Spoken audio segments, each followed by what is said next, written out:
Hello, everyone, and welcome to today's webinar, ELT Tech, English Language Teaching and Technology. Today, we have an amazing webinar, and as you already know, I'm Miss Mariela Condorena, and it's a pleasure to be here with you again. And now we are going to remember our network. You can follow us on Facebook, we have our WhatsApp, our Telegram, YouTube, and TikTok. Don't forget to follow us to our network. They are English teachers in Peru and all English teachers around the world. Now we are going to continue with some instructions that you have to consider to participate in this webinar. Please remember that you have to type your questions in the comment section that you have on YouTube, okay? And the answers to your questions and comments will be replied by our guest speaker at the end of the webinar in the question time section. And some important information that you have to consider, please, and don't forget it. When finishing the webinar, we will share a link for you to have access to the exit ticket, which will be available for 15 minutes. You need to complete this exit ticket to register your attendance. Remember, please, dear English teachers. And now it's time to know our guest speaker. Now, please, teacher Davidka Cuadros, can you introduce her? Of course. Hello, Miss Mariela. Hello, everyone. Welcome to our webinar. Okay, well, I am honored to present Miss Alicia Lara. She has been a passionate teacherpreneur and educator for the past 20 years. She first graduated with a degree in business management, then she furthered her studies with an education, an EFL, ESL instruction degree. She's a Cambridge certified trainer holding 12 international certifications, TKT core, TKT young learners, training the trainer, ECPE, TOEFL, TOEIC, among others. She worked as a teacher for the most important language centers in Peru, IB, PYP, bilingual schools, and well-known university. Miss Alicia Lara also has been consultant of prestigious private high schools, language training institutions, and international popular publishers and bookstores. Currently, she is the General Director of Basis Language and Training, a company that is committed to education, innovation, ELT, and its continuous improvement. Alicia's principal area of interest is increasing student motivation in the classroom and outside. Her academic goal towards the ELT community is contributing to the real improvement of the quality level of English teachers recently, and thanks to a diploma program she got in neuroeducation. Okay. Well, I forgot where I am. Okay. She has been exploring to the topic of emotion as motivating factor in ELT. Welcome, Miss Alicia Lara. Thanks so much, David. Give me a second to show myself on the screen.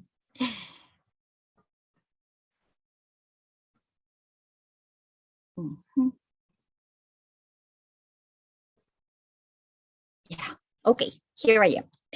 Good evening, good afternoon, good evening. I've always had this confusion, to be completely honest. Every time I had classes with my students, some of them told me good afternoon, some of them told me good evening. For me, after 6, it's quite good evening. So whichever it is, thanks so much for being here on this lovely Friday afternoon, beginning of the evening. Today's topic is aiming at being definitely important because of the new normal lifestyle we have to adopt since the pandemic arrived or became part of our lives. So give me a second to share my screen. And First of all, my welcome message. One more time, thank you. Thank each one of you for being here on this Friday afternoon, beginning of the evening. Thanks for taking part of your precious time in order to continue developing your English, in order to continue learning, and more than learning, I'd say sharing different ideas. Today's topic is entitled Me, the Hybrid Teacher.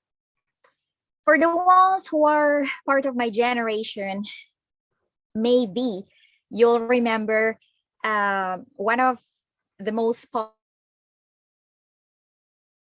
popular Will Smith's movies called Me, Robot. It was translated as Yo Robot. And the thing is that in those days, back in the 90s, that pretended to be a futuristic movie where robots existed all around. Everyone had robots in their homes. To not spoil the ones who have not watched that movie yet, it's an oldie yet goodie. The things that when I was thinking about a possible title for this presentation, after Mariela told me the idea was trying to involve everyone into ELT, into technology, trying to mix ELT and technology, I thought about this of hybrid teaching. And I said, why not entitling this Me, the Hybrid Teacher? Because at some point, we all will become hybrid teachers too. I think that sadly, for us, this pandemic originated by the COVID-19 came to accompany us for quite a long time. And the thing is that, well, we just have to do what we usually do as human beings to adapt our lifestyles and to try to continue creating new things as to solve possible problems or to overcome obstacles. You can see a picture obviously related to the topic. Here you can see a laptop. Some people connect or maybe watching us from desktop computers. Some others may be watching us from their cell phones. Some others may be on their iPads or tablets. Whichever the device you are using, thanks so much for being here. And let's try to share different ideas on the topic.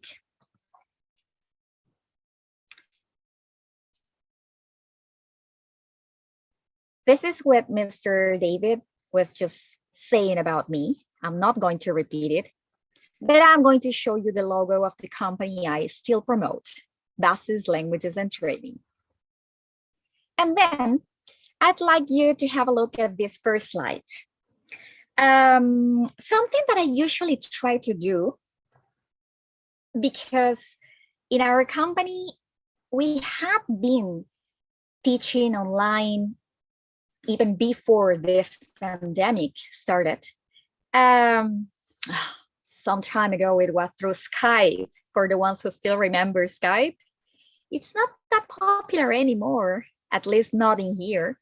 But the thing is that I usually try to make presentations as interactive, let's say, as possible.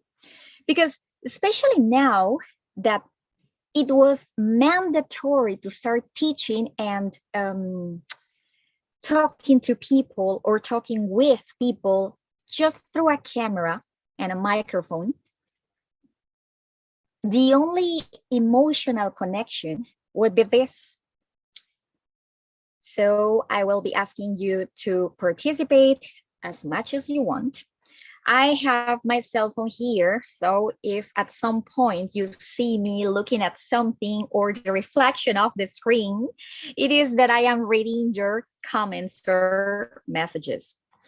The first thing I'd like to ask you is, have a look at this slide as I was saying. You can see there is smoke. Some other people would say it's not a smoke, but it's a cloud, or they are clouds around. But from the very center, it comes this shining light, this sunshine, probably this brilliant color that is yellow. And so that is something that I also would like to mention, apart from the original topic. Everything that we are using in our virtual context may be much more important than you may think for our students. Remember, you must know as teachers there are visual students, there are auditorial students, there are kinesthetic students. And so I must confess that I'm one of the visual ones. I can pay attention to the one who is talking to me. I can listen to this person. However, the most of times in my personal case, I know that whenever I see a picture, a photo, or something that I can look at, it makes me click with the topic and remember the information on a more important basis than if I was just listening to something. So I usually try to connect the things. And having said that, it's something that you can also use when you are presenting, when you are creating your PowerPoint presentations or slides in general. So I chose this slide to ask you 3 questions. I want you to be completely honest. I'm ready for reading your answers. And the first question is this one. Use your imagination or use your memory and please try to remember how you felt in March 2020. For the ones who are here in Peru, you may remember that one of our former presidents on March the 15th told us that from the very next day, we'd be in lockdown. We would be under lockdown, we'd be in quarantine for 2 weeks. And of course, Peruvian people know they were the longest 2 weeks we could have ever experienced. So let's start reading your answers. Someone, don't walk into the light, they say. It's not that kind of light, don't worry. So the first question is, how did you feel back in March 2020? Confused, says someone, scared, really confused, afraid, frustrated, worried. The most of you are answering confused, very confused, and frustrated. Worried is also a very repetitive word. It was something unknown. Nobody around the world knew about this new illness, virus, and of course, everything that is unknown makes us feel afraid of it. Let's move a bit more into time. I now go to December 2020. So it meant at the very beginning, we were told that from one day to the other, we should start teaching online.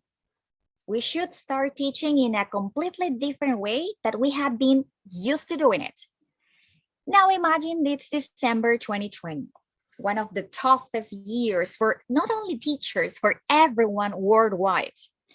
How you felt by December 2020? Someone over here says that remembers some political problems we were passing through. Someone else says really stressed, exhausted and stressed. Yeah, I'm reading many of your answers being exhausted and or stressed. Stressed, worried. I felt stressed. I felt very scared. Okay, so basically the feeling continued being related to stress, scare. And now let's move closer in time. How did you feel along 2021, all year 2021? How did you feel after one academic year having been taught online? How was the second year of yours teaching this way? Let's see. I like this one. Someone says, I trusted a little more in technology. Someone else says, I learned how to use, in English, it's ICT, that is TICS in Spanish. So it's ICTs in English, ICTS. Then switch. Excited, but stressed. 2021 was a stressing year. Someone says more relaxed, more confident. Yeah, I'm reading many of your answers being more confident, more relaxed, more confident, but stressed. And I guess those feelings may be quite the same. Because as I was saying at the very beginning, everything that is unknown for us makes us feel afraid of it. The point is that from one day to the other, we had to start teaching in a completely different way for many people, a brand new way of getting in contact with our students. Now, the thing is that here you can see the photo of, the stereotype photo of a teacher. You can see this lady wearing glasses, ponytail, in front of a laptop, but surrounded by books. Even you can see the dictionary there. And well, there's something that I also like to use whenever I'm talking about teaching or teachers, an apple. Usually I prefer the red ones, but in this case, it's a great one. Whatever apples are related to teachers, a long history. No matter what, this teacher's smiling. And this is what happened along 2020 and 2021. I perfectly know that the most of us were stressed, frustrated. We didn't know about the things that were going to happen. We didn't know how long was this virus going to be around. In fact, we don't know even where it is. We don't know if it's on our clothes. We don't know if it's in the air. But the point is that no matter what happens, we must have always heard that teachers should always show their smiley faces, no matter what. Once you cross the door and enter into the room, into the classroom, you have to smile. In this case, once you turn on your camera, you must show your happy face. And that's another point I'd like to mention. When this virtual classes started, many people didn't want to turn on their cameras. In the most of the courses I had, I remember having talked especially with teachers saying that, asking them, not saying, but asking them, trying to be into my shoes and asking exactly, how would you feel if you were trying to teach a black screen in front of you? You don't know if the person is really looking at you or listening or maybe sleeping, which has happened along these years. That's terrible. Even some, sorry to say this internationally, but I know about some classmates who were supposed to be paying attention in the master's classes, and in fact, they were just sleeping. I know that at many different times we may feel exhausted. However, this is the new way we have to teach, we have to learn, and as teachers who chose this profession that takes so much from us in personal terms, apart from the professional ones, the thing we have to do is trying to make classes as interactive, as engaging, and as nice, let's say, as possible. So there it is, this smiley teacher, and then it comes this comment saying, it's not the same. It's not the same what? We're talking about teaching online and teaching in person, teaching on a face-to-face basis, teaching in a presential way. Definitely, it's not the same. And I'd like to mention something. I took some notes here, sorry, on my Hello Kitty memo pad. So I'd like to make this comment.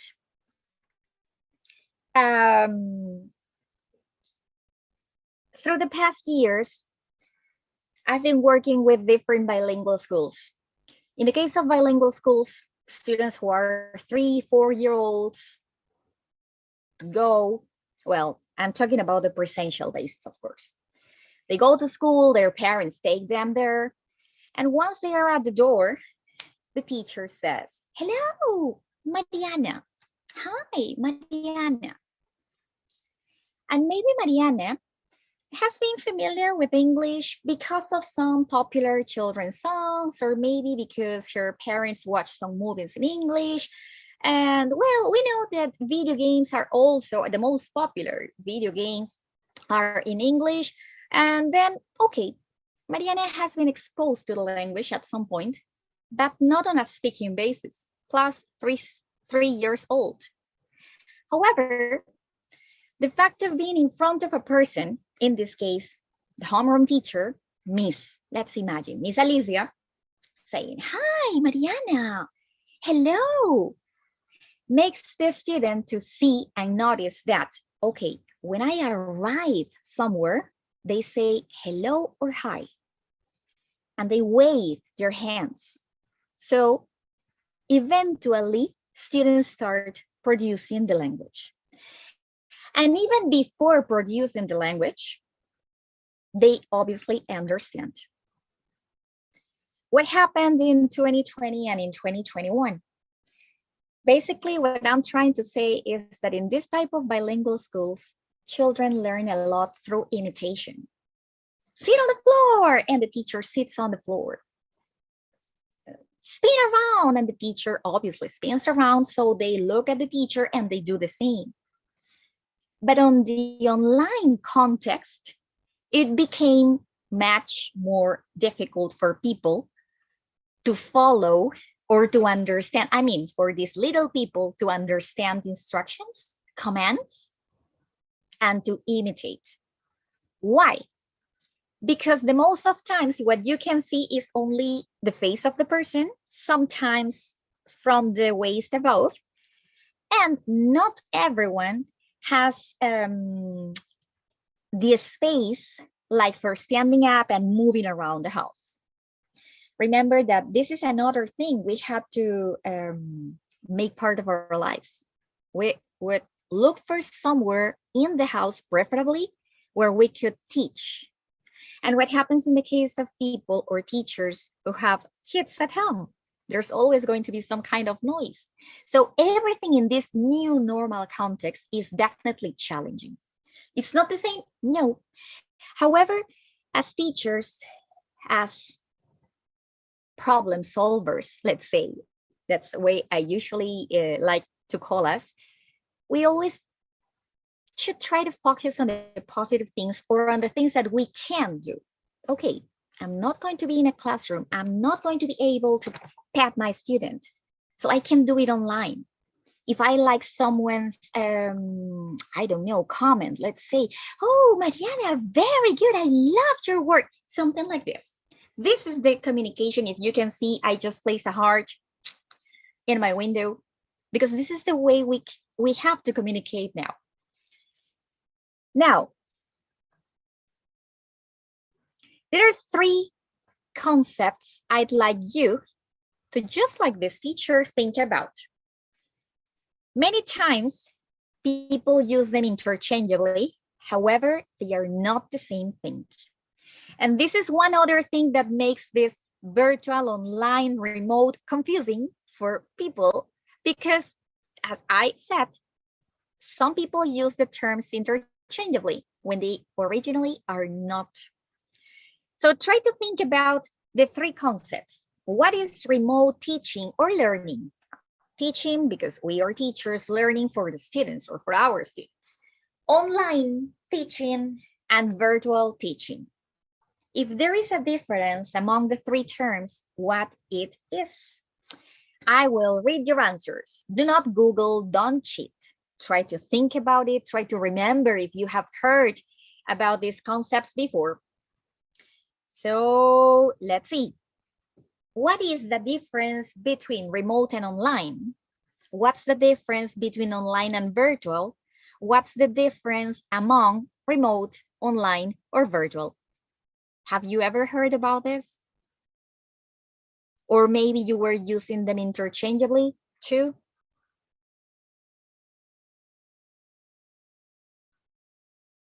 Mhm.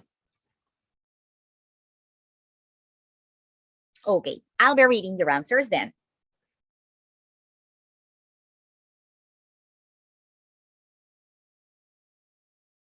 Someone says, I think face-to-face is more effective. Well,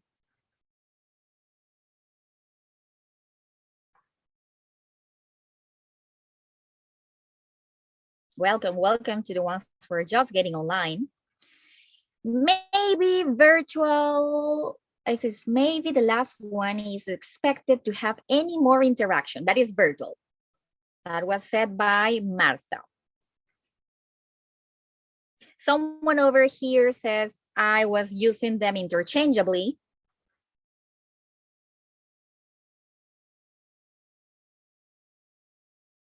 Someone is already asking a question. How can we engage our students? It depends on the age. It depends on the connectivity. I'll be answering questions, I think, at the end it is. Remote is temporary, someone else says. Sorry, but that's my baby dog. And one more comment says, I use them the same way, so it is interchangeably. Okay, so here it comes the first thing that you can probably learn and keep in mind from now on. Check this. They are not exactly the same. The thing is that when we are speaking in Spanish, probably we say, I don't know, concierto virtual. There are different ways we could use the words, but remember that from one language to another, meanings may change, especially in the case of English. But here they go, the definitions. Have a look at this. Don't worry, I'll be sending also the materials to Miss Mariela and the ETIP community, so you'll have this. Remote teaching or learning, as I said, we're teachers. If you prefer to focus on the student side, it will be remote learning. So let's focus on our students. Remote learning happens online through scheduled Zoom or Meet or Teams or whichever the platform you're using is, due to social distances measures that governments around the world applied. But the real classes, the real original classes would take place in person, presentially, in a classroom setting. So this is the very first thing you have to keep in mind. Okay, remote teaching happens online through a platform or app like this one, Zoom. But the class originally was not designed to be online. It normally happens in a presential basis, in a classroom. Something else. This type of classes would involve discussions, lectures, guest lecturers, workshops, and more. I am not only talking about school students, because I know there are different kinds of teachers watching us, so that's why I included lecture, probably for university students or university teachers in here, and so on. So remote learning involves discussions, lectures, guests even, workshops, games, and more. And our last bullet says, remote learning is similar to classroom learning, and you can get to know students in real time. So that's another characteristic. You can get to know people, different other classmates, different other people in real time. And it is also quite nice to have scheduled classes weekly where you can speak with your teachers. Why? Because you can ask teachers or professors about anything you may feel doubtful about. You can clarify your ideas in real time, on live, in different words. So these are 3 characteristics about the remote learning. Obviously, we could continue going deeply, but let's just stay with these 3 different main ideas about what remote learning is. On the other hand, online learning, first thing to know about it, it is not necessarily on live, or it is not necessarily happening in real time. What else? Learning involves classes specifically meant to be online. So there is a first difference. Okay. In the other case, they became remote classes, but originally classes were in a classroom. In here, it is someone who designs or creates a course to be taught online. Then you'll need to log in regularly, do some work, but you are not expected to be on the computer for a specific time and date. It is what we call self-study time, independent work, as you prefer to call it. What this online learning or online teaching is talking about is getting connected to an online class where I am not going to share ideas, I'm not going to talk with someone on live. This is the way that, for example, platforms present courses. One of the platforms that you probably know about is FutureLearn. I remember having read in the ETIP community this different information about courses given by FutureLearn. Online courses. They are specially designed to be online.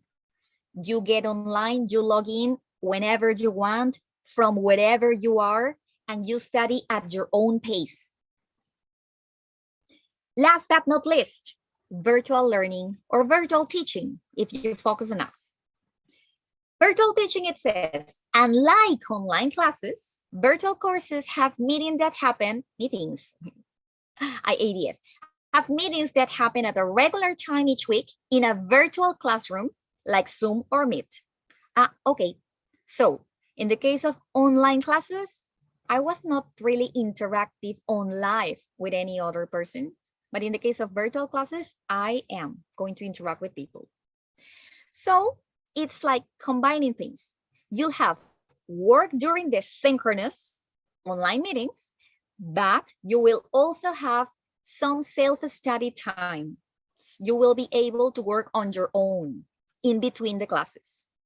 You have classes 3 times a week, Mondays, Wednesdays, Fridays, and maybe on Tuesdays and Thursdays, you are going to have to do some kind of homework independently.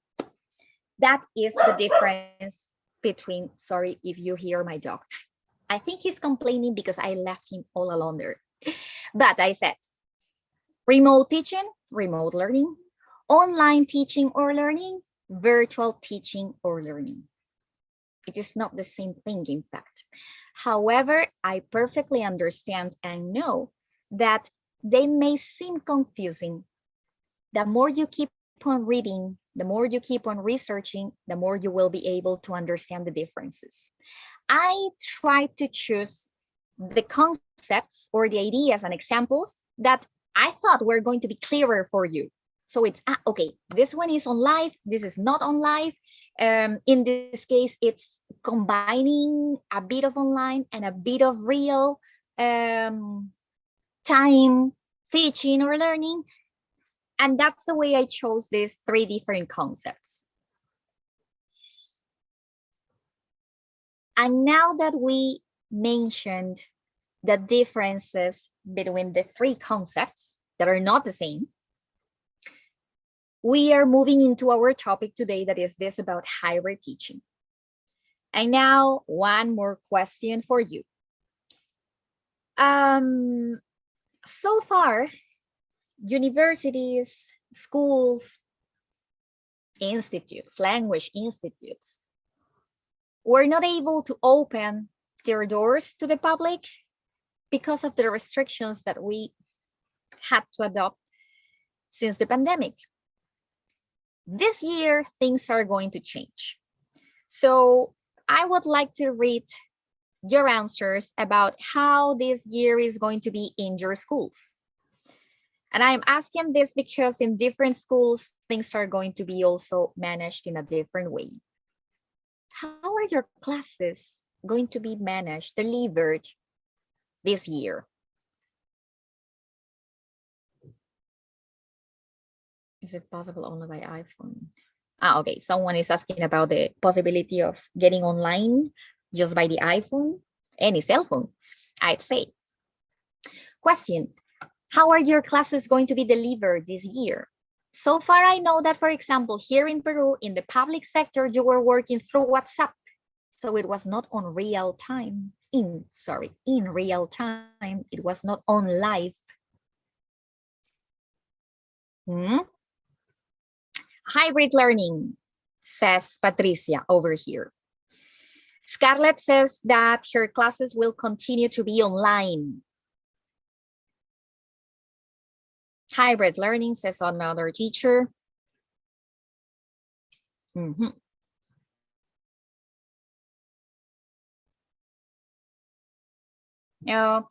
Probably there's a bit of a delay. This is one other thing about these virtual courses, classes, webinars, and so on. There is always a delay in time, 10 seconds, 15 seconds. The information is in, thank you. You will receive the slides, don't worry. Hybrid learning, hybrid. Okay, so here it comes.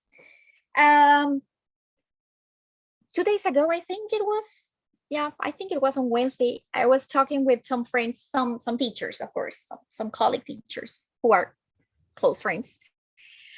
And for example, in the case of some schools, they said they are going to have regular classes, which is from Monday to Friday, students and teachers are going to that school, to those schools. It was more than one school.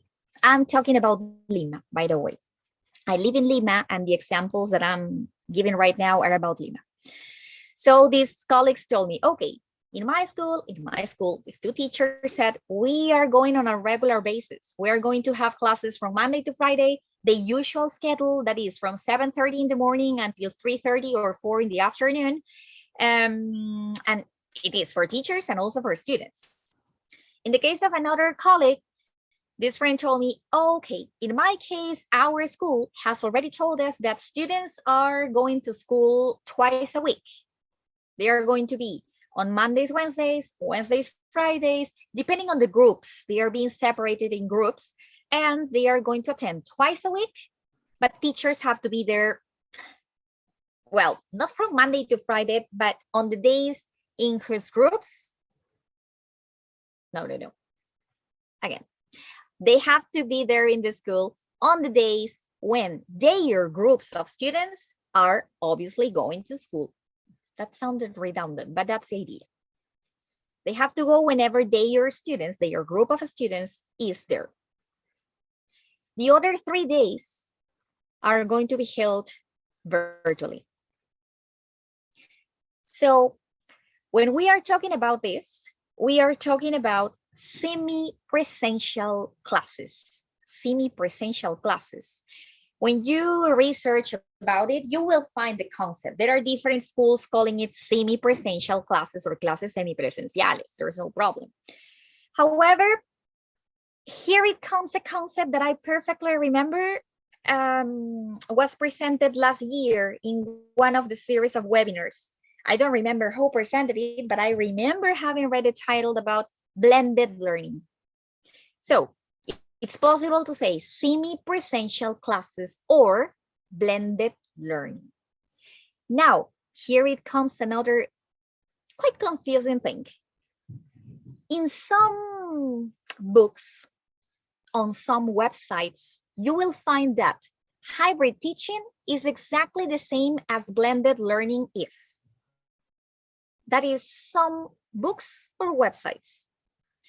However, in the most of cases, they say that there is a difference between hybrid teaching and blended learning. And they even say, okay, hybrid teaching is a type of blended learning. There are different types of blended learning. We're going to read about this in a few upcoming slides. So it is not exactly the same. One more time. However, one more time, I'll say I perfectly understand that what happens is that sometimes we tend to use one word or one phrase and the other interchangeably, and we get used to doing it. Now, you know, hybrid teaching is part of the blended learning system or style, but it's not exactly the same. you had some time while I was speaking to read about this. And here, for example, it says, hybrid learning is an approach to education that combines or mixes online educational materials and the opportunities for interaction online with traditional place-based classroom methods. Okay, so it sounds a bit like blended, I know. Then it says, hybrid teaching describes any scenario where teaching takes place at the same time for students who are physically there in the classroom with the tutor, homeroom teacher, miss, and for the students who are joining the class remotely via web platform. Like I placed 2 different examples, Blackboard, Collaborate, or Microsoft Teams. Let's use Zoom maybe if you prefer. So it means that as a teacher, I am teaching my class not only to the people or to the group of people or to the group of students that is in front of me, but also to different students who are in their homes. And then we call this hybrid teaching. Something that is, of course, to be mentioned. There are challenges, of course. It is challenging, yeah. It is demanding, of course. But what I'm going to say, and what you are able to read, because it's in front of you, is a group of phrases or ideas that I've been hearing since I became a teacher. So I think it's nothing new. What are the challenges about hybrid teaching? Okay, hybrid teaching. It needs a high cognitive load and multitasking by the tutor, teacher, homeroom teacher. Multitasking. It's been quite a while since I've been listening to different teachers saying I have to do this and that all at the same time. We are already multitaskers. So if this is the challenge, of course we can do it. One other, redesign the sessions to consider both the student audiences. Because remember, some students are going to be in front of you. So obviously you have to think about the voice projection, the pace, the movements of yours, your gestures. But apart from the group of students in front of you, presentially in that classroom, there will be a camera recording you and your class and all that moment while you are talking to the other group of students. So it is a class divided in groups. The students who are there presentially and the students who, for some reason, are in their homes. I need to redesign my sessions. I need to consider that probably my fast finishers in the classroom are going to feel a bit bored if they do any type of task in time. And I'm also thinking about the students in their homes who are probably going to do it a bit slower. Maybe, I don't know. I'm just wondering. I have to think about these different types of students. But along these years, I've also heard this many times in different workshops, events, or training courses. We already do this. We have to design our lesson plans as for them to be following certain students' needs, as well as some other groups of students' needs. So is this challenging? Yes, but we have been doing it. We could continue doing it probably a bit more passionately. Some people say it is more work, but remember that once you have it done, then it's going to be useful for the future. Even you can share that work with different colleagues. The idea is sharing. As we say, sharing is caring. Something that is not about you, but about the school, is this about getting the IT equipment in the classroom. For example, the cameras or the mics, the microphones that you'll need. There are special type of microphones you can use here, kind of your ear, and then you're just moving around and there's no problem. You don't need any type of wire or anything. That's a wireless one. Cameras, but it is not about you getting those things. It should be, or they should be provided by the school. And then it comes another topic. We know about the reality of our schools here, but as someone in the master course taught me, let's try to focus on the positive things and let's try to see what we can do for our students. We chose this job, so let's try to focus on the positive and let's try to make the best of it. Last but not least is this significant time investment required by the tutor, homeroom teacher, Miss Teacher, as you prefer being called, for planning and setting up everything into the classroom and into the virtual class. One more time, I've heard about this many times for more than 5 years. So these things about hybrid teaching are challenging, yeah, but not impossible. It's just a bit more work, and I perfectly know that we teachers are used to working hard.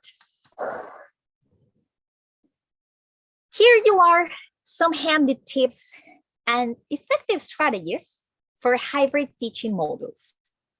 I'm sending Ms. Mariela some further information about this. So here it's just like a general subtitle, but then I'm sending her some more information that hopefully you will read as if you were bookworms.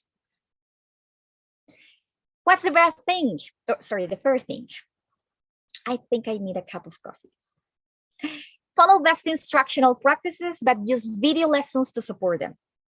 And about this, I can say that this about the pandemic has brought different bad things, sad things, problematic things, but also lots of good things. I remember some students who were really shy in the presential classroom. However, they at some point of their life said they wanted to become YouTubers. Okay, I'm talking about preteens, children.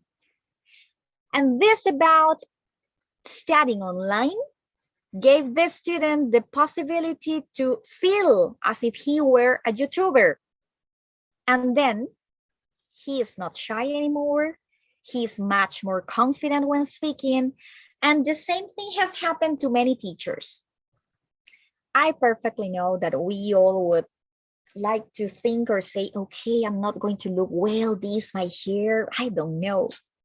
But the thing is that, as I just said at the very beginning of this presentation, this is the way or the only way we have to communicate and engage and connect with people. So if possible, the minimum thing we can do is turn on our cameras and of course, try to think about our voice projection. I personally feel I don't have a very sweet face. I have some friends whose faces look sweet. But the thing is that, you know that as teachers, we're also kind of actors. We perfectly know how to speak. We perfectly understand that a certain gesture may make us feel bad or sad or down. And this is about everything that we can do. Now, we have the advantage of being able to practice, because here it mentions that we can even record our lessons. Of course, you can also use supportive material and use different videos from YouTube or different types of videos. There's Powtoon and many other videos out there. The thing is, it's going to be just supportive material. What else we can do? Personalized student learning with good pre and post assessment processes. And here you may think about, okay, formative assessment, summative assessment. We have to continue working on that. It's not just the summative assessment, the one that is going to be worth, because many people may forget about something. Many people may feel nervous. Many people may feel not so confident because of having to do something online. And then it's just about, as teachers, adapting that. We have to continue encouraging online students and in person to work together. Remember that I said it is not exactly blended learning or blended teaching. It's a type of it. I mean, hybrid teaching is a type of blended teaching. So if about the hybrid teaching way, I said, we are going to have students in front of us in the classroom and some other students at the same real time, just like right now, but they are going to be in their homes or somewhere else, not in the classroom. What is a way we can ask them to connect or we can promote peer work? Okay, one presential, one online, and they may be working together. As simple as this. And here we have the last bullet saying, take advantage of interactive tools to enhance this style. There are lots of websites that have interactive games that you can also use. There's also this about gamification, game-based learning. Remember that the two things are not the same either. Gamification is one thing, game-based learning is one other. So focus on that too when designing your lessons. And here, mentioning a bit of this before we go into the end. Some learning methods that we can use in our classrooms are face-to-face. Okay, hybrid teaching has to be with students here in front of me and some other students online. In the case of the face-to-face, traditional instructor-led learning sessions may be supplemented with technology that allows our students to control their own learning pace. What are the benefits about presential situations or classes? Role play, hands-on practice, feedback. Is it possible to role play online? Yeah. We need to consider there is always going to be a certain delay. We must consider that. We must consider connection and connectivity of internet. Last year, I learned about it. Some students' internet is not necessarily a very good one, and then they get lost and they disappear from the class, but it's because of the internet. This is the new normal. We just have to get used to this and try to adapt and make the most of what we have as a positive. So it is possible to role play. If I have one student here in front of me in the classroom and the other one online, they can see each other. The other student is going to have his or her camera on. So it's a way of promoting interaction too. Rotation station. This is about working by or in stations, as the name says. Students go from one learning activity to another, either in a structured learning session directed by a teacher or online in a self-directed way. When we are in the classroom, this is about station rotation is about having a group of students in one table, around one table, working on a certain type of activity, and by turns, they would be moving from one table to the other, changing the type of activities they are working on. Here it says we could use rotation for the students that are presentially there in front of me, and also for the students who are online. We can promote that, even they can interact. Yes, the idea is trying to have students interacting as much as possible. Gamification, as I said, that is not the same as game-based learning. You can Google about that if you don't remember the difference. But it says that definitely it is effective because students get completely motivated if we allow them to play in the classroom. So by using gameplay elements such as points or levels, learners feel a little bit of this competition.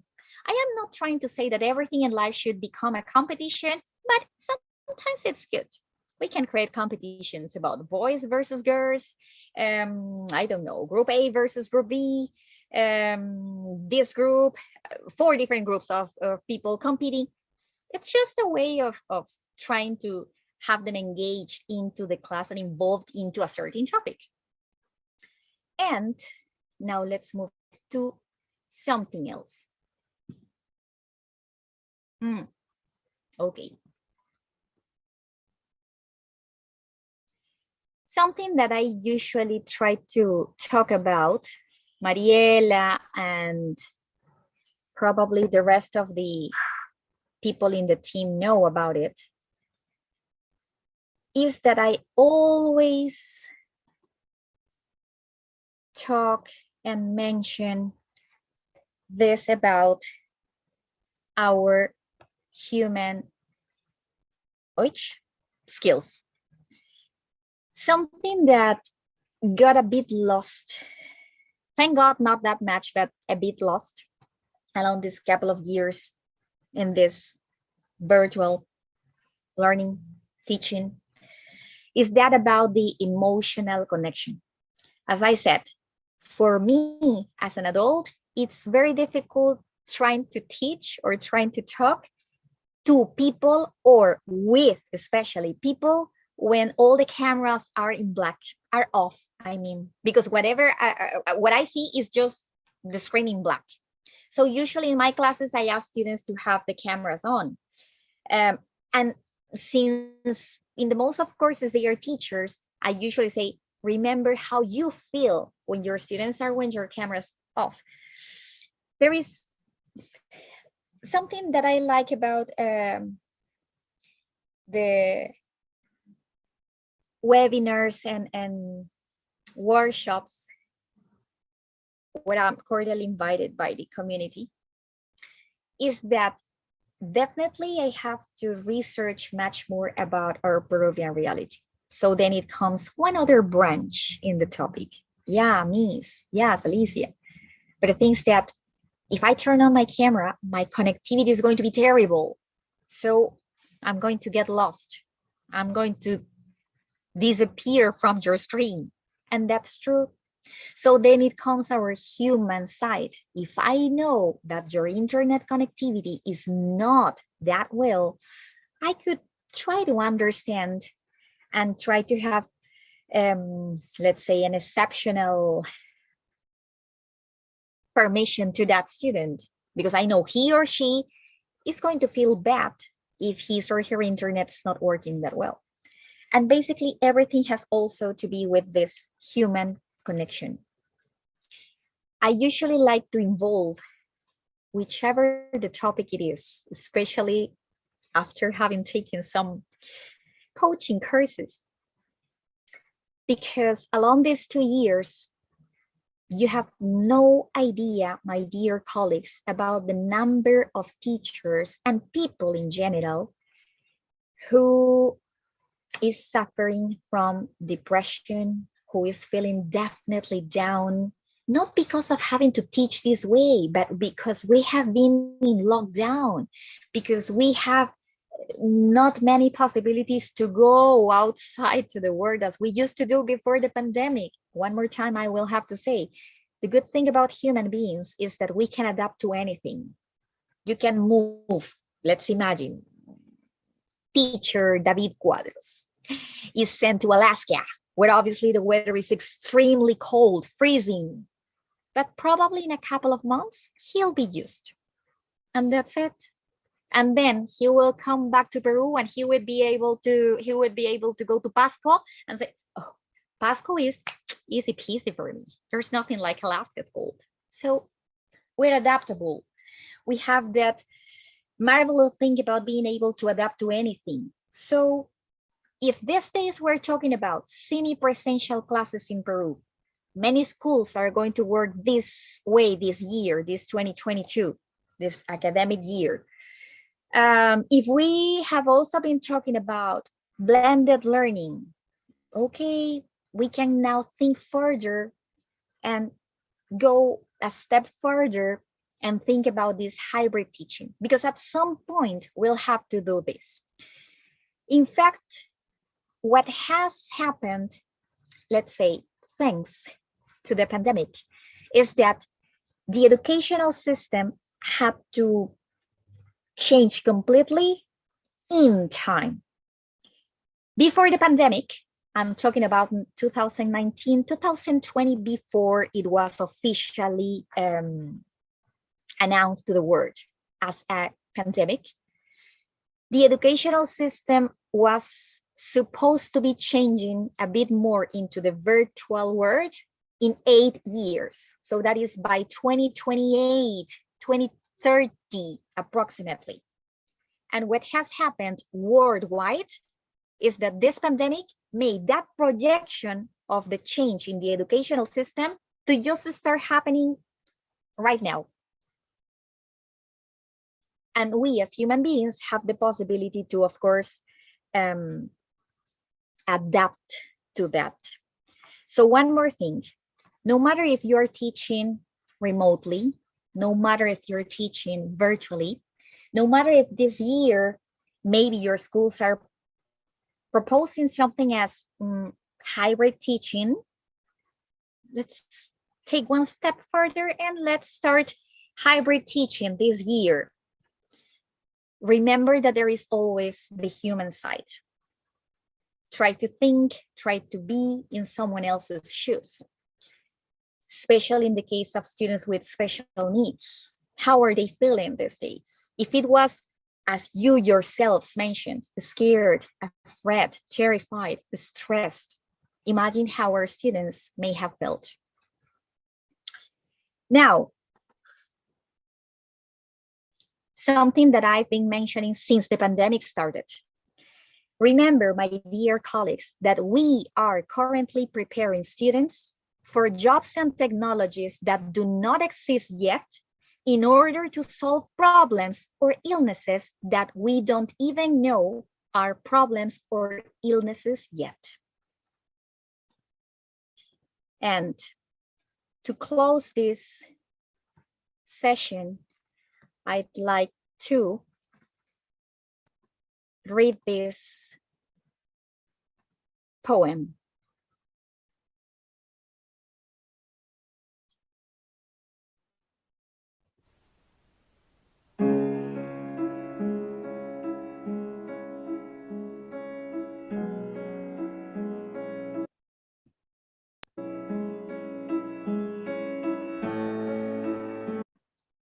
Two roads diverged. What happened?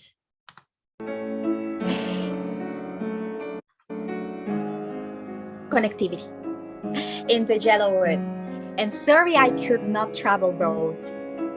And the one traveler, long I stood and looked down one as far as I could, to where it bent in the undergrowth, then looked to the other, as just as fair, and having perhaps the better claim, because it was grassy and wanted weir, though as for that passing there, had warned them really about the same, and both that morning equally lay, in leaves no step had trodden black. Oh, I kept the first for another day, yet knowing how way leads onto way, I doubted if I should ever come back. I shall be telling this with a sigh. Some were ages and ages hence. Two roads diverged in a wood, and I took the one less traveled by. And that has made all the difference. This poem belongs to Mr. Robert Frost and is entitled The Road Not Taken. I usually finish some presentations with it because no matter what may be happening around us, no matter what the illness, pandemic, or situation is, I perfectly understand about the different realities of ours here, there, and everywhere. But we chose to become teachers. And even if you feel that you are just a simple teacher, to your students, you are the whole world. You can make such a big difference in their lives. Having said this, I would like to finish with this quote originally mentioned by Socrates that says, I cannot teach anybody anything. I can only make them think, which is the main intention of this presentation too. I cannot teach you this or that, because what we as teachers, trainers, facilitators would like to do is having that seed of excitement, like for you to Google tonight about the topics that we have just heard about or read in here, and continue learning about this. Thank you very much from the very bottom of my heart. And here you can see the fan pages of the company I promote. On Facebook, you can find us as Bases, Languages, and Training. You can also follow me on my personal professional fan page that is Alicia Lara ELT. And you can also find us on Instagram as Bases, Languages, and Training too. Last but not least, of course, I have to say thank you, Mariela, and the extraordinary TIP or English Teachers in Peru community for having invited me on this lovely Friday. One more time, you can see the social networks of ours. And one more time, I'd like to thank Ms. Mariela as the head, as the mind behind English Teachers in Peru, and to all the admins and the community in general. I know that there are not just teachers from Peru attending, so it is already an international community. And the work you have been doing along these past years is definitely not going to be forgotten, but thanked by many newbies, teachers, and even retired teachers, I think, whose passion about teaching and sharing ideas with different students is not going to stop here, but being never ending. Thank you very much.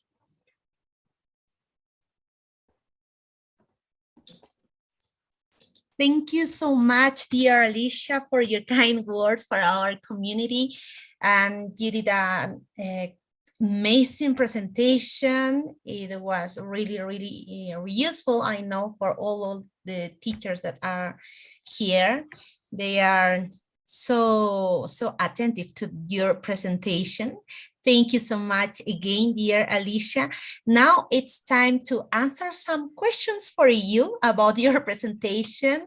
And now is here with us, Mrs. Angela Salazar. Are you there, Angelita? Yes, I'm here. Okay. Thank you so much, Alicia. It is a pleasure to have you here. It really is. All the audience is really happy. They are all saying thank you many times over here. And I have some questions for you. The first question here is from here. Oh, lost the teacher here. The first question is, what is the difference between a hybrid class and a blended learning? Yeah. What I said, there is in fact a slight difference. That's why some people say that blended learning is also called hybrid teaching. It is not exactly the same. Even I think, well, I'm going to send you a couple of links to websites that I found where the information is direct to the point. They are just going straight into what you would like to know. Apart from the slides that I am also sending Ms. Mariela and the community for being shared with y'all, that the main, let's say, concept in terms of difference is that hybrid teaching is a type of blended learning or blended teaching. Just teaching and learning. So it is just one part of blended teaching. Let's say, involves this about hybrid teaching. They are not to be used interchangeably. They are not exactly the same. The idea is quite similar. Yes, that is true. But hybrid teaching is part of blended teaching. Thank you so much. Thank you so much. There is also another question here from teacher Pedro Beltran, who asks, how can we assess students in a hybrid class? How can we assess students every class? Yeah, how can we assess students in this type of class? You're talking I about. suppose in an online class, dear Alicia, in an online class. It's This is different. what I was going to say. Yeah, Yeah. I think he Remember means that. that Hi, presentially and online. Well, this year we're going to be semi-presentially teaching, so at least in many schools. How can we assess? Oh, remember that first of all, you must have the clear idea about what you want to assess. If you want to assess students on speaking, then you should be focusing on pronunciation, intonation, pace, probably. If you want to assess students on their grammar skills, then you have to think about the grammar topic that you have been working on. If you want to assess students' reading skills, probably you're going to present a certain exercise where reading comprehension is a must for you in order to know how well they understood. That about assessing depends on what you want to assess. The other day I had a student who was telling me about her dissertation. She was getting ready and her work was about speaking skills, but at the moment of performing the activity, it was a listening. So then we're talking about two different things. And this is exactly the same thing I said. When you want to assess something, you have to get the clear idea of yours about what you want to assess. If you want to assess listening, you are not going to work on a speaking activity as the principal one, and vice versa. If you want to work on speaking, if you want to assess speaking skills, you are not going to work principally on a listening activity. So it depends on having the clear idea about what you want to assess: speaking, reading, listening, writing. That's right. That's right. And I have here another question from Ms. Pilar Torres, where she says, what happened if my students didn't continue with the sequence of the class in the semi-presential class or virtual class? What will you do? If they don't continue with the sequence, whatever, this in the case of these semi-presential classes, the topics are the same for everyone. So what happens is that we're talking about semi-presential classes. That is, students going to the school twice a week, probably, and attending the online classes 3 times a week to complete the Monday to Friday. How can they, or how could they not be following the sequence? Probably they were absent, right? I think that's what I understand from the question. No? If my student is not following the sequence, what is happening, I think, is that they were absent. Something that is considered quite an advantage these days about this absenteeism is that now all the backup materials are in different platforms. Google Classroom, or the materials, for example, like in many of their cases, were sent to the parents via WhatsApp. So there is the backup material. They have the material. If one student is not able to attend the online class, or let's imagine going to the presential class, they are going to have the backup through WhatsApp or in the Google Classroom platform, let's imagine. Something like this. I myself consider this quite an advantage. There is no way for students getting lost on the information. What may happen is that probably they may not understand a certain topic and they would need help. For this reason, this type of semi-presential classes are going to be helpful, because if they don't understand a certain topic or something, they would be able to ask the teacher on a face-to-face basis the day they go to school. And then the other days they could continue working online. Yeah, I agree. I was a bit confused with this. And how to work this type of teaching in rural places when the internet is bad? This is one of the questions I knew that was going to be asked. And as I said, since I started sharing ideas with this community, even before the pandemic, I remember having been to different places in Ayacucho, or even in the north of the country, in towns, not in the cities, but in towns. where electricity, for example, was not full day. It was just given by some hours a day. There are definitely situations that we cannot do anything about them because it escapes from our hands. The government's trying to offer, for example, tablets and some stuff for students. However, we know that's not enough. But the point is that I perfectly know that, for example, in some rural places, in some towns, the local people were not infected in such an amount of people, just like people in such an amount of people, just like in big cities. Even I think one town in Arequipa was the first one opening the doors of the school for students to go presentially because people was not infected by the virus on a large or massive way. So there are places where probably this about hybrid teaching or blended teaching is not going to work because, as I was mentioning, there is no electricity all day. Students do not have the devices. If they have a cell phone or a laptop or a desktop computer, maybe they may have one.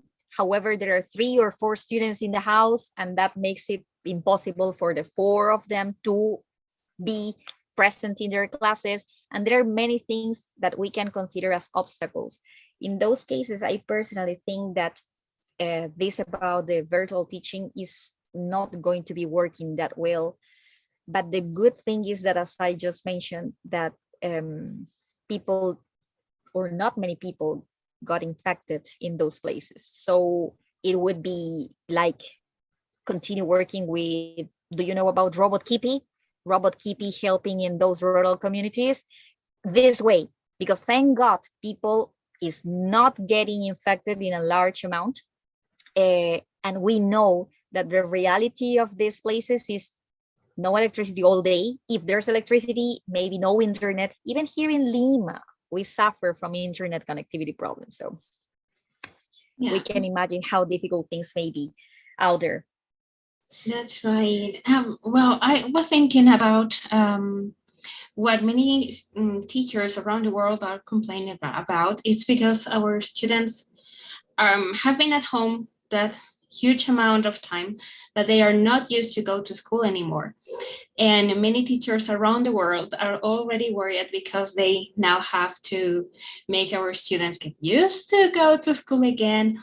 And they are not like following rules. I have heard many of my friends complaining, suffering, crying because of this. So I would like to know your opinion. What do you think about this coming back to school is going to be, or what are your ideas about it? I think I remember. No. It's been a year without sharing with the community. So it must have been in another presentation. But not only because students do not want to get up earlier and get dressed and go to school, but because of the other side. What I think more about is this about children and even preteens or teens who became traumatized about getting infected by the virus. In my personal case, for example, nobody at home has been or has had COVID. So we're COVID-free still. However, it's not the case, especially in this third wave. Many close friends got infected and we don't know what's going to happen. But sadly, what happened in the case of many children, especially, I have seen this more in children, is that they are completely scared. I myself went to visit my cousins a couple of weeks ago, and they have a 3 and a 4-year-old child. They didn't want me to hug them. They didn't want me to get closer.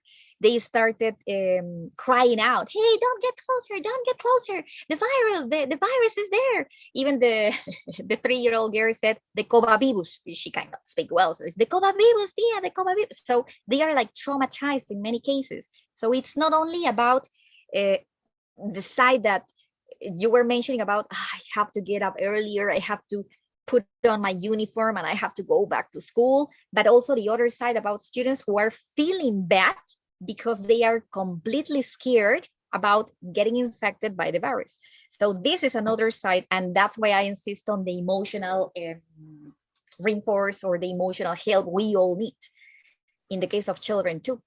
It's not only about having become lazier, but also about having become a bit traumatized about the possibility of getting infected. They don't want people to touch them. They don't want people to get closer. I was their favorite auntie, and now they don't want me close to them. So it's quite shocking, of course. And this is going to happen probably in different places too. Yeah, that's right. It is. It is.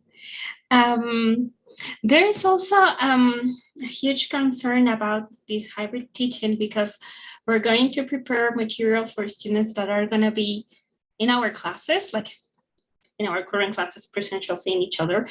And we also have to prepare material for the online classes. So this is going to be, again, a new challenge for teachers because we have survived to the pandemic moment all online, and now we're going to divide everything to these new. There is something called tiered lessons. Tiered lessons, that is like TIERED, tiered lessons. Tiered lessons or tier lesson planning is when you plan your lesson, obviously, not only for the general group of students. It is a bit more work, of course, but it is. You design your general lesson. Yeah, there is your lesson plan. That is your class, step by step. But apart from the original general lesson, you have one backup for your, let's say, I don't like to use that, but let's say for slower students, and one backup for fast finishers too. So you have like 3 different mini lessons in one same lesson. That could be something similar to, or it could be adapted to the online system, or even blended or hybrid if it starts happening, for the students that are presentially and for the students that are online. I create my lesson plan, and since the very beginning, I create it to be presented for this group of students and also for the online. But I know here there is this fast finisher. Okay, I have my backup mini lessons too. That is the tiered lessons. And that is an amazing idea too. I have one last question from Miss Marta Uribe. She says, do you think teachers need extra training to be able to work in this kind of hybrid teaching?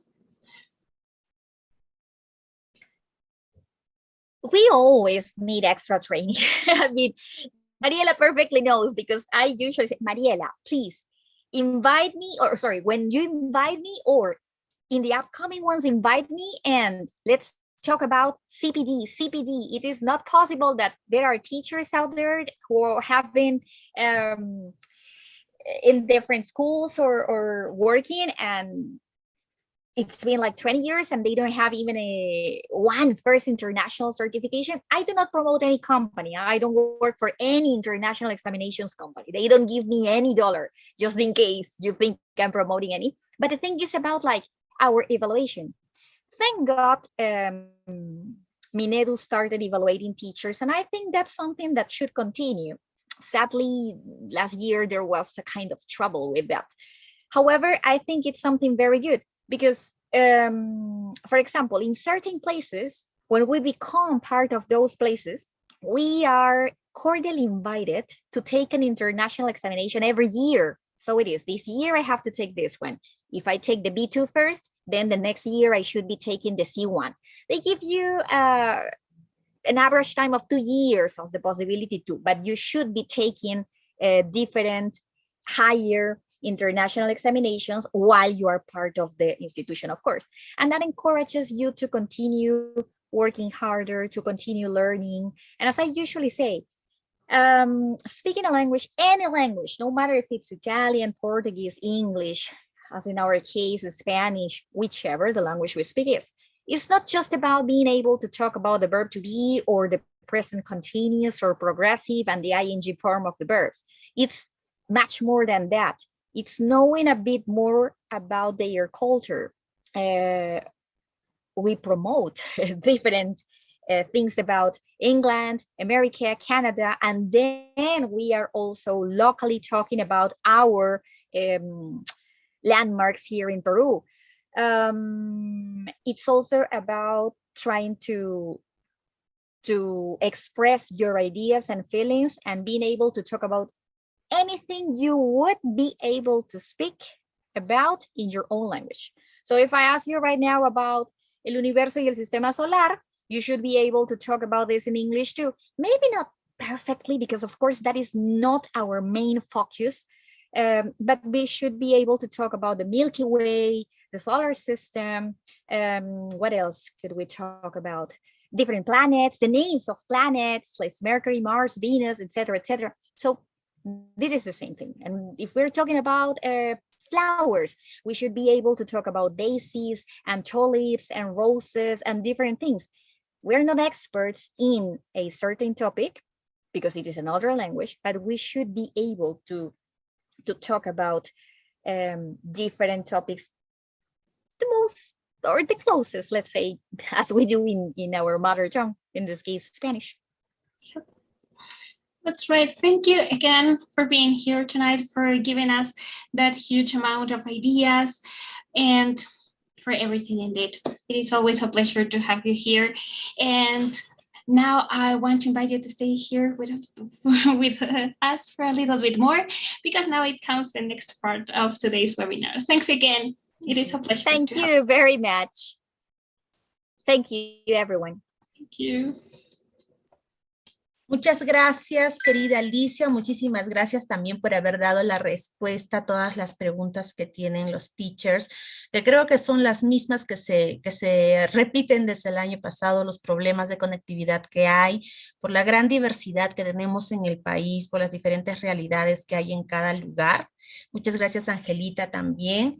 Querida Alicia, esperamos que te quedes unos minutitos más con nosotros para poder continuar.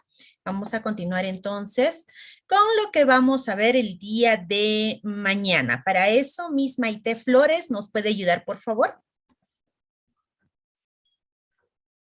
Yes, Miss, can you hear me? Yes, of course. Hello, everyone. Thank you, Miss Alicia, for this important webinar. We really appreciate the topic, and we expect the community enjoy that. Also, we have a reflection about this type of education. So now, pay attention here. We have a special invitation for tomorrow. Have thought about the input hypothesis lightly by Manuel Salas. So this webinar have an important purpose also. Reflect on the importance of kind of input we give our students. We will review Dr. Stephen Krashen's famous finding, which became a landmark in ELT. So don't miss it. We have an important day before Valentine's Day, this Saturday 12 at 6 p.m. Don't forget about it. We enjoy a new webinar by Manuel Salas. So this is a special invitation. And now, Miss Mariela or Miss Pamela for the next part.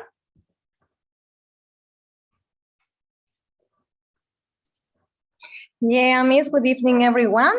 Well, this is, I think that this is the favorite part of many of us after obviously watching the interesting webinar given today by Mrs. Lara. Thank you, Miss, one more time. And well, here we have the exit ticket, yeah? Remember that this will be available for only 15 minutes. So please do it right now. I'm going to spell in Spanish, yeah, because it's going to be easier for us, I think. H-T-T-I-C-K-E-T. dos puntos, slash, CUWT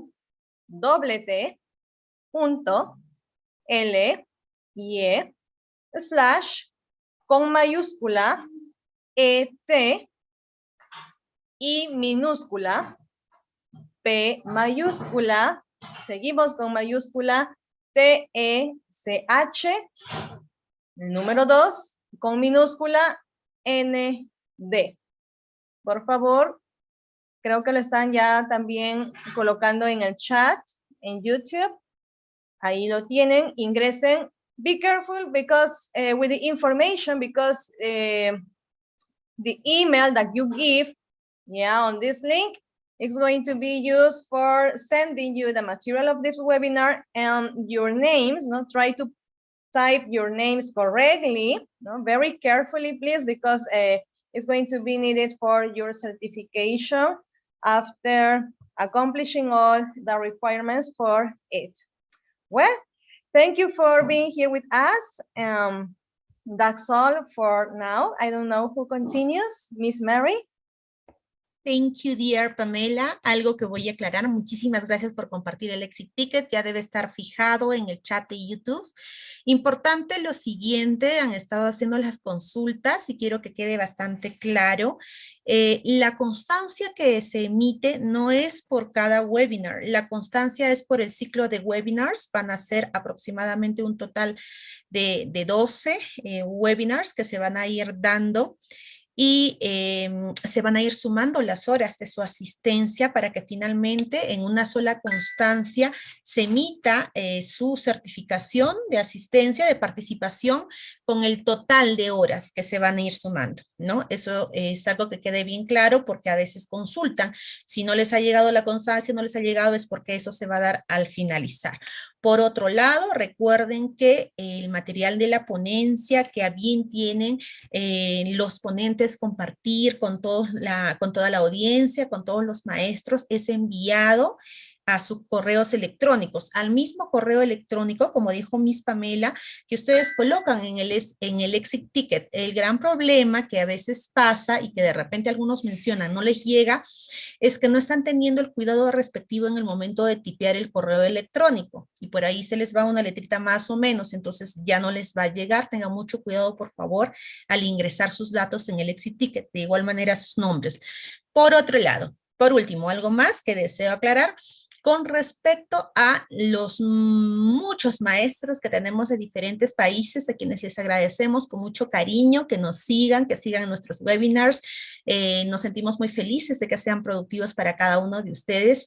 Cuando llenen también el exit ticket, hay una pregunta en donde sale ciudad, y ahí tienen varias opciones y al final, si deslizan, hay la opción otros. Esa es la que correspondería para cada uno de ustedes, estimados maestros en México, Ecuador, Colombia, Argentina, República Dominicana, Costa Rica, Puerto Rico y muchos más que nos han venido siguiendo y mandando sus saludos a través del chat.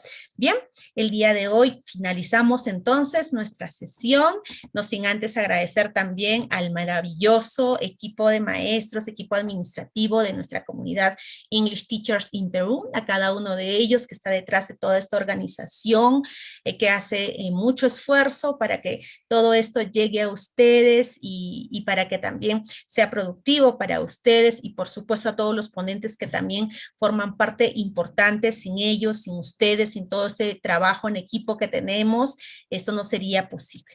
Ahora sí, llegó el momento de decirles gracias a todos por su participación. Podemos encender nuestras camaritas.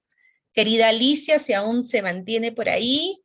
A todos los administradores, muchísimas gracias, estamos ahí. Perfecto para el día de hoy, entonces me quedo con unas palabritas más antes de la despedida. Alicia, una vez más agradecerte a nombre de nuestra comunidad de English Teachers in Peru, a nombre de los casi 700 maestros que han estado conectados el día de hoy, que han quedado muy felices con tu ponencia, el que hayas tenido la bondad, la gentileza de aceptar nuestra invitación y de poder compartir con nosotros lo que sabes y de esa preocupación genuina que yo sé que tienes porque como lo has dicho muchas veces, lo conversamos, siempre terminas tus ponencias con eso que realmente debería ser el core de todos nosotros, ¿no? Con esa preocupación que debemos de tener por seguir formándonos, por seguir mejorando y por dar lo mejor de nosotros como maestros y por sentirnos bien nosotros mismos con nuestra labor, ¿no? Algo muy importante. De repente algunas palabras, querida Alicia, para la despedida. Sure, of course, and I'll matter tone. Muchísimas gracias, Mariela, y a toda la trabajadora como hormiguitas de comunidad ETIP o English Teachers en Perú. Muchas gracias por siempre tenerme en cuenta, invitarme. Siempre es un placer poder compartir básicamente ideas, porque como decía al final, tomando las palabras de Sócrates, no es que enseñamos, sino que les invitamos a reflexionar y a pensar para que justamente, como se dice popularmente, les cree ese bichito de seguir ustedes también por su cuenta. Y algo final para todos, ¿están todos todavía conectados? ¿O Sí, solamente claro está la que comunidad sí. ahorita? No, están ¿estamos? todos conectados, querida Alicia. Todavía hay más de Perfecto. 600 maestros que te escuchan. Perfecto. No lo había dicho al final, había invitado que sigan las redes de bases y la mía personal, y sí me gustaría decir que desde la página personal profesional, que es Alicia Lara ELT, yo en realidad no uso mucho mi Facebook personal. De hecho, hace más de un año casi no entraba, o entro muy poco, pongo muy pocas cosas. Lo que sí voy a manejar más justamente es la página profesional, Alicia Lara ELT. De hecho, empiezo este 14 y ya tengo acá mi lista del contenido que se va a empezar a compartir en determinados días, con vocabulario, videos grabados, algunos en directos, vivos, perdón, estoy hablando, algunos en vivos, y mucho material que pretende o apunta a que los profesores justamente puedan continuar desarrollándose, o que también haya algunas sesiones de preguntas en distintos temas, ¿no? No solamente es para teachers, sino para alumnos en general. Así que les invito a seguirme por la página Alicia Lara ELT, en donde va a haber mucho más interacción en realidad, apuntando a que todos sigamos mejorando y conociendo un poco más sobre este idioma que nos apasiona, que es el inglés. Gracias. Muchas gracias, Alicia. Gracias por la invitación. Han escuchado a todos maestros. Podemos seguir a Alicia en su página oficial, Alicia Lara ELT. Siempre es importante que tengamos la conectividad con todas las comunidades, que puedan nutrirnos, así como la comunidad que tiene Alicia a través de su página oficial, que puedan nutrirnos de todo lo que nos pueda apoyar en nuestra formación profesional.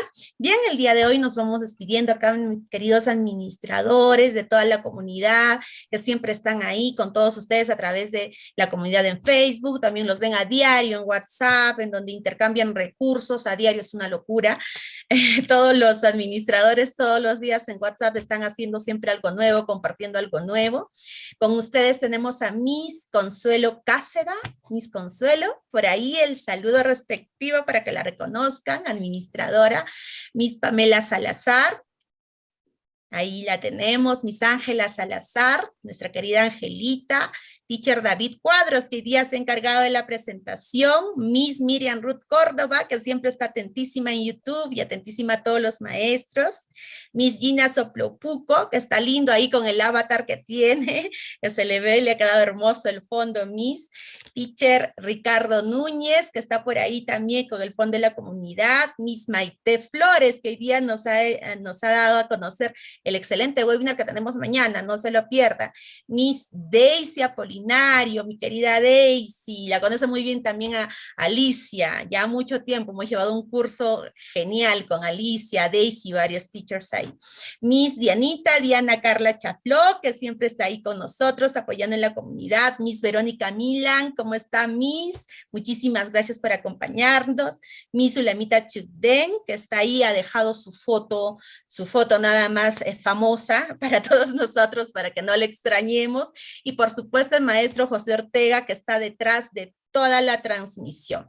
Muchísimas gracias a todos una vez más por su asistencia. Bye bye, dear teachers.